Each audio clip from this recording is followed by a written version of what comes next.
புதிய இருசக்கர வாகனங்களுக்கு ABS எனப்படும் 2 ஹெல்மெட்டுகளை கட்டாயமாக்க போக்குவரத்து அமைச்சகம் ஒப்புதல் அளித்துள்ளது. ABS எனப்படும் ஆன்டிலாக் பிரேக்கிங் சிஸ்டம் தொழில்நுட்பம் தற்போது 125 சிசிக்கு மேல் உள்ள இருசக்கர வாகனங்களில் மட்டுமே கட்டாயமாக உள்ளது. அதாவது நாட்டில் உள்ள 40% இருசக்கர வாகனங்களில் இந்த பாதுகாப்பு அம்சம் இல்லை.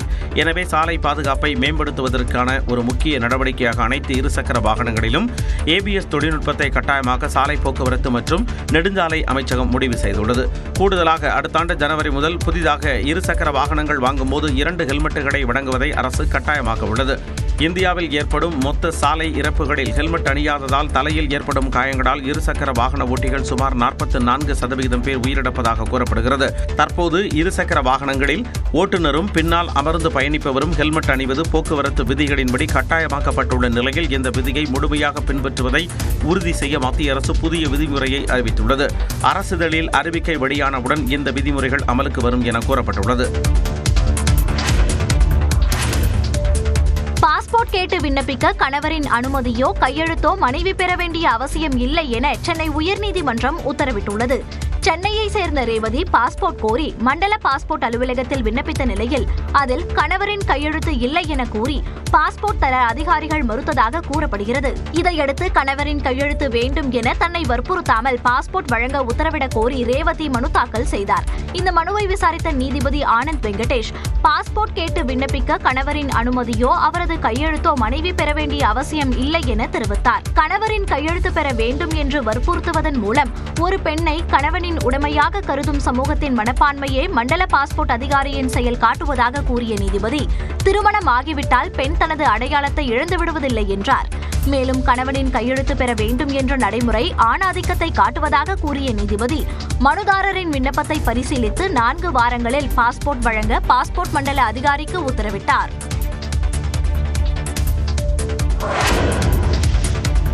கீழடி அகழ்வாராய்ச்சிக்கு அதிமுக ஆட்சியில் 105 கோடி ரூபாய் ஒதுக்கப்பட்டதாக முன்னாள் அமைச்சர் மாஃபா பாண்டியராஜன் தெரிவித்த நிலையில் 1 கோடி ரூபாய் மட்டுமே ஒதுக்கியதாக திமுக MLA எழிலன் தெரிவித்துள்ளார்.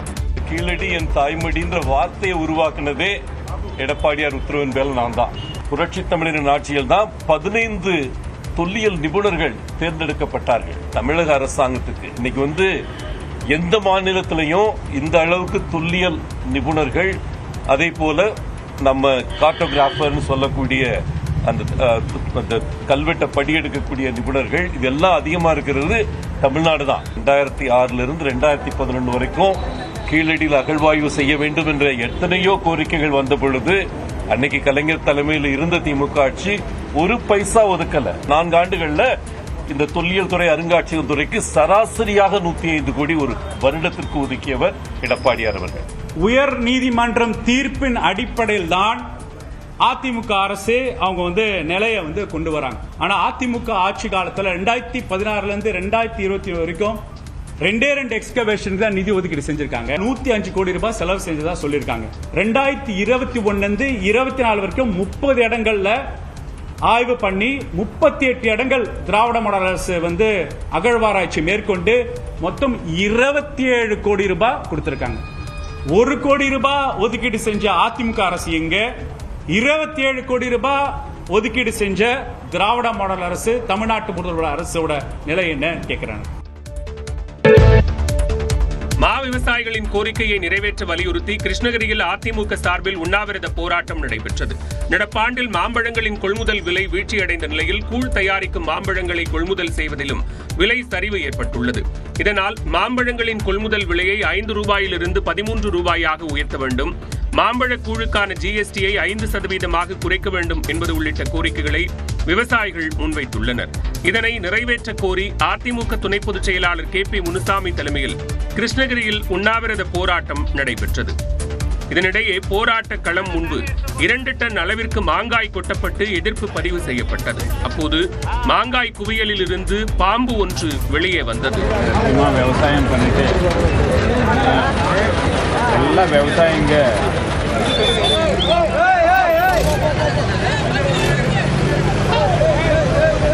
அங்கும் இங்குமாக அலைந்த பாம்பை அதிமுகவினர் மாங்காயை வைத்தே அடித்தனர். இதில் பாம்பு உயிரிழந்தது. மதுரையில் நடைபெறக்கூடிய முருக பக்தர்கள் மாநாட்டிற்கு விதிக்கப்பட்ட இ-பாஸ் நடைமுறையை ரத்து செய்து உயர்நீதிமன்ற மதுரை கிளை உத்தரவிட்டுள்ளது. மதுரை பாண்டிக்கோவில் அம்மா திடலில் ஞாயிற்றுக்கிழமை முருக பக்தர்கள் மாநாடு நடைபெறுகிறது. இதற்கான ஏற்பாடுகள் முழுவீச்சில் நடைபெற்று வருகின்றன. மாநாட்டுக்காக அறுபடை வீடுகளின் மாதிரி அரங்குகள் திடலில் அமைக்கப்பட்டுள்ளன. இந்த மாநாடு நடத்துவதற்கு உயர்நீதிமன்ற மதுரை கிளை பல்வேறு வழிகாட்டு நெறிமுறைகளை விதித்து உத்தரவிட்டுள்ளது. அதன்படி முருக பக்தர்கள் மாநாட்டிற்கு வரக்கூடிய வாகனங்கள் பாஸ் பெற்றிருக்க வேண்டும் என்றும், ஆன்மீக மாநாட்டில் அரசியல் கலக்கக்கூடிய நோக்கத்தில் செயல்படக்கூடாது என்ற நிபந்தனைகள் விதிக்கப்பட்டன. இதனை எதிர்த்து இந்து முன்னணியை சேர்ந்த ஒருவர் உயர்நீதிமன்ற மதுரை கிளையில் மேல்முறையீட்டு மனு தாக்கல் செய்தார். இந்த வழக்கை விசாரித்த நீதிமன்றம் முருக பக்தர்கள் மாநாட்டிற்கு வரக்கூடிய வாகனங்கள் இ-பாஸ் பெற்றிருக்க வேண்டும் என்ற நிபந்தனையை ரத்து செய்து உத்தரவிட்டனர். அதே சமயம் மாநாட்டிற்கு வரக்கூடிய வாகனங்கள் காப்பீடு, ஓட்டுநர் உரிமம், பதிவுச் சான்று ஆகியவற்றை காவல்துறையினரிடம் காண்பித்து பதிவு செய்த பிறகு அனுமதிக்கப்பட வேண்டும் என்றும் உத்தரவிட்டது. டாஸ்மாக் முறைகேடு வழக்கு தொடர்பாக தயாரிப்பாளர் ஆகாஷ் பாஸ்கரன் மற்றும் தொழிலதிபர் விக்ரம் ரவீந்திரன் மீது அமலாக்கத்துறை மேற்கொண்ட நடவடிக்கைகளுக்கு சென்னை உயர்நீதிமன்றம் கடும் கண்டனம் தெரிவித்துள்ளது. அமலாக்கத்துறை சோதனைக்கு எதிராக ஆகாஷ் பாஸ்கரன் மற்றும் விக்ரம் ரவீந்திரன் ஆகியோர் தொடர்ந்த வழக்கு மீண்டும் விசாரணைக்கு வந்தபோது நீதிமன்ற உத்தரவுப்படி இருவர் தொடர்பான ஆவணங்களை தாக்கல் செய்த அமலாக்கத்துறை தங்கள் அனுமதியின்றி வீட்டிற்குள் நுழைய வேண்டாம் என ஒட்டப்பட்ட நோட்டீஸை திரும்பப் பெறுவதாகவும் பறிமுதல் செய்யப்பட்ட மின்னணு சாதனங்களை திரும்ப ஒப்படைக்க தயாராக இருப்பதாகவும் தெரிவித்தது. இதனைத் தொடர்ந்து இடைக்கால உத்தரவு பிறப்பித்த நீதிபதிகள் டாஸ்மாக் முறைகேட்டில் ஆகாஷ் பாஸ்கரன் மற்றும் விக்ரம் ரவீந்திரன் ஆகியோர் பண மோசடி குற்றத்தில் ஈடுபட்டிருக்கலாம் என்று நம்புவதற்கான எந்த ஆதாரமும் அமலாக்கத்துறையிடம் இல்லை என தெரிய வருவதாக கூறி கடிந்து கொண்டனர். அதன்படி இருவர் வீடுகள் மற்றும் அலுவலகங்களில் சோதனை நடத்தவும் பொருட்களை பறிமுதல் செய்யவும் எந்த அதிகாரமும் இல்லை என கூறி அமலாக்கத்துறையின் மேல் நடவடிக்கைகளுக்கு இடைக்கால தடை விதித்து நீதிபதிகள் உத்தரவிட்டு பிரதான வழக்கின் விசாரணையை 4 வாரங்களுக்கு தள்ளி வைத்தனர். அப்போது மேல்முறையீடு செய்ய ஏதுவாக உத்தரவை நிறுத்தி வைக்கும்படி அமலாக்கத்துறை முன்வைத்த கோரிக்கையை நீதிபதிகள் ஏற்க மறுத்துவிட்டனர்.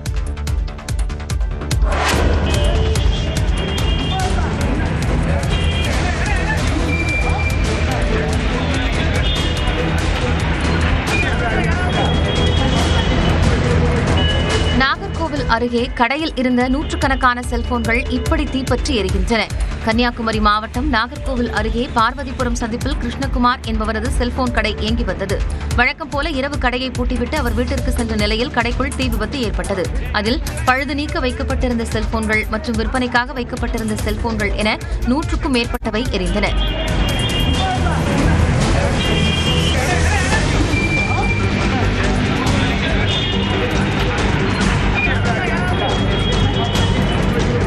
தீ எரிவதை பார்த்த அப்பகுதியினர் காவல் நிலையத்திற்கும் தீயணைப்புத் துறையினருக்கும் தகவல் தெரிவித்தனர்.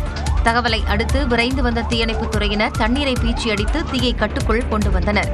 கடைக்குள் இருந்த செல்போன் வெடித்து தீ விபத்து ஏற்பட்டதா அல்லது மின்கசிவு காரணமா என காவல்துறையினர் விசாரணை மேற்கொண்டு வருகின்றனர்.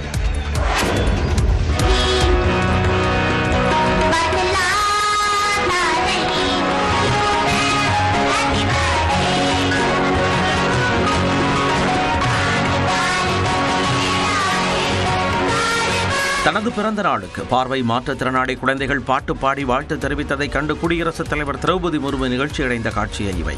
உத்தராகண்ட் மாநிலத்திற்கு குடியரசுத் தலைவர் திரௌபதி முர்மு 3 நாள் பயணமாக சென்றுள்ளார். டேராடூனில் பார்வை குறைபாடுகள் உள்ளவர்களுக்கு அதிகாரமளிப்புக்கான தேசிய நிறுவனத்தை பார்வையிட்டார். குடியரசுத் தலைவர் திரௌபதி முர்முவின் பிறந்த நாள் என்பதால் அவருக்கு குழந்தைகள் பாட்டு பாடி வாழ்த்து தெரிவித்தனர். இதை பார்த்து அவர் மேடையிலேயே கண் கலங்கி அழுதார்.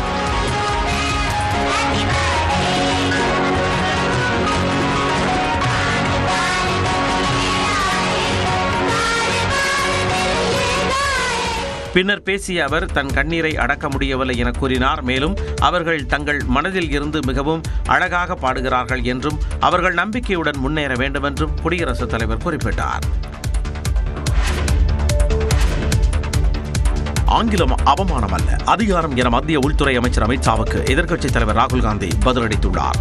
ஆங்கிலத்தில் பேசினால் அவமானம் என கருதும் நாள் வெகு தொலைவில் இல்லை என அமித் ஷா தெரிவித்திருந்தார். அவருக்கு பதிலளிக்கும் விதமாக தனது எக்ஸ் பக்கத்தில் பதிவிட்டுள்ள ராகுல் காந்தி, ஆங்கிலம் அணை அல்ல, பாலம், அவமானம் அல்ல, அதிகாரம் எனவும் ஆங்கிலம் சங்கிலி அல்ல, சங்கிலியை உடைப்பதற்கான ஆயுதம் என்றும் தெரிவித்துள்ளார்.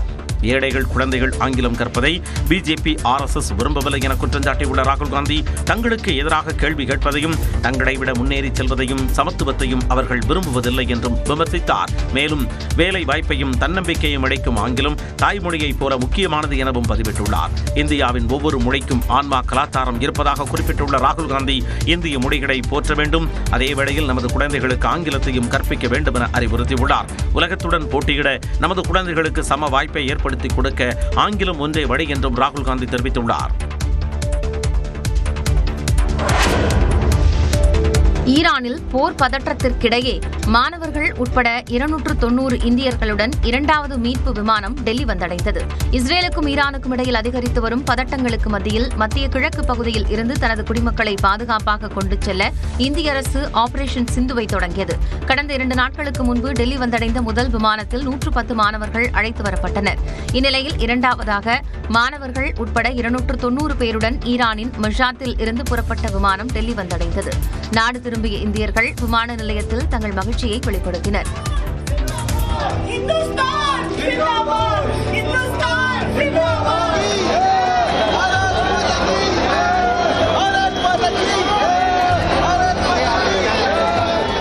ஈரானில் நிலைமை மிகவும் பேரழிவை ஏற்படுத்தியதாக மாணவ மாணவிகள் அதிர்ச்சியுடன் குறிப்பிட்டனர். And I'm pursuing my MBBS from Iran University of Medical Sciences in Tehran. What is the kind of situation in Iran and how do you see the Operation Sindhu? The situation in Tehran was quite devastating. At first, we didn't expect this will escalate to this much, but somehow the Operation Sindoor, it was so successful. I couldn't believe the Indian embassy has done this much effort for us. மீட்பு நடவடிக்கையை முன்னெடுத்த மத்திய அரசுக்கு மாணவர்கள் நன்றி தெரிவித்தனர். Iran இடையே பதட்டங்கள் அதிகரித்து வரும் நிலையில் ஈரானின் செம்னான் மாகாணத்தில் 5.5 ரிக்டர் அளவில் நிலநடுக்கம் ஏற்பட்டது.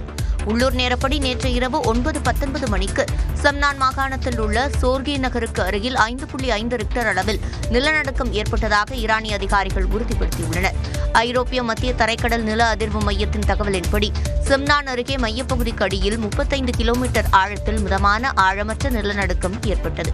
தெஹ்ரான் மற்றும் வடக்கு ஈரானின் பல பகுதிகளில் நிலநடுக்கம் உணரப்பட்டது. உயிர் சேதம் அல்லது பெரிய சேதம் ஏற்பட்டதாக உறுதிப்படுத்தப்பட்ட தகவல்கள் எதுவும் இல்லை. இதனிடையே ஈரான் அணு ஆயுதத்தை உருவாக்குவதற்கான எந்த ஆதாரமும் இல்லை என்று தனது தேசிய புலனாய்வு இயக்குநர் துலசி கபாட் கூறியது தவறு என்று அமெரிக்க அதிபர் டொனால்டு ட்ரம்ப் தெரிவித்தார்.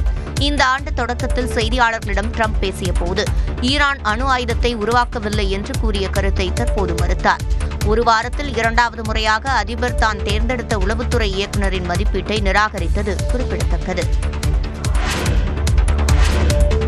இங்கிலாந்திற்கு எதிரான முதல் டெஸ்டில் ஜெய்ஷ்வால் மற்றும் கில் ஆகியோரின் சதத்தால் 359 ரன்கள் குவித்து இந்திய அணி வலுவான நிலையில் உள்ளது. 5 ஆட்டங்கள் கொண்ட தொடரின் முதல் போட்டி லீட்ஸில் நேற்று தொடங்கியது. டாஸ் வென்ற இங்கிலாந்து அணி பந்து வீச்சை தேர்வு செய்தது. இதையடுத்து முதல் இன்னிங்ஸை தொடங்கிய இந்திய அணியில் ஜெய்ஷ்வால் அபாரமாக விளையாடி 101 ரன்கள் குவித்து ஆட்டமிழந்தார். ஜெய்ஷ்வாலுடன் இணைந்து முதல் விக்கெட்டிற்கு 91 ரன்கள் பார்ட்னர்ஷிப் சேர்த்த KL ராகுல் 42 ரன்களில் அவுட் ஆனார். மிகுந்த எதிர்பார்ப்புகளுக்கிடையே அறிமுக வீரராக களமிறங்கிய தமிழக வீரர் சாய் சுதர்சன் பென் ஸ்டோக்ஸ் பந்துவீச்சில் டக் அவுட் ஆகி அதிர்ச்சி அடைத்தார். 4வது வீரராக களமிறங்கிய கேப்டன் சுப்மன் கில் அபாரமாக விளையாடி சதமடித்து அசத்தி 127 ரன்களுடன் களத்தில் உள்ளார். அதேபோல அவருக்கு பக்கபலமாக விளையாடிய ரிஷப் பந்த் 65 ரன்கள் சேர்த்து களத்தில் உள்ளார். முதல் நாள் ஆட்ட நேர முடிவில் இந்திய அணி 3 விக்கெட் இழப்பிற்கு 359 ரன்கள் எடுத்து வலுவான நிலையில் இருக்கிறது.